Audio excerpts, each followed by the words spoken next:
আমরা এই সমাজকে আমরা প্রচেষ্টা করেছিলাম। আমাদের একটা আবেগ কাজ করছে, বিশ্বাস সমস্ত দেশবাসীরা যারা এখানকার নাগরিক তারা যদি রিক্সা সেবা সম্পর্কে আমার করতে পারে খুশি হবে। আমরা বয়স হয়ে গেছে কিছু করতে পারবো না, কিন্তু এরাই কিন্তু আমাদের সকলকে সহ করতে পারবে। নমস্কার, ধন্যবাদ আপনাকে, অসংখ্য ধন্যবাদ। আমি দিচ্ছি।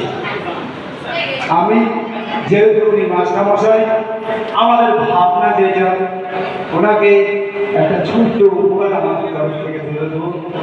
Thank you.